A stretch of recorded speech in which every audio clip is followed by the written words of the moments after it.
एक गोष्ट आयुष्यामध्ये लक्षात ठेवा, आपण केलेल्या लबाड्या कधीच भगवान परमात्मा आपल्याला माफ करत नाही. आपल्याला करताना असं वाटत असेल मी करतोय कोणी पाहत नाही, पण एक गोष्ट लक्षात ठेवा, आपण केलेलं सगळं भगवान परमात्मा पाहतोय. सगळं भगवान परमात्म्याकडे नोंद आहे.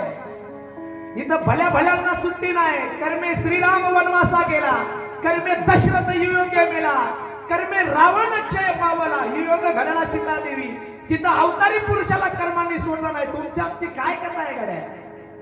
नाही सोडणार कर्म आपल्याला. एक गोष्ट लक्षात ठेवा, कर्म आपल्याला कधीच माफ करत नाही.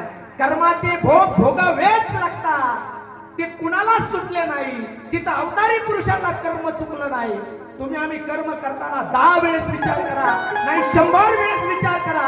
आपण कर्म करतोय, हे कर्म चांगलं करतोय की वाईट करतोय?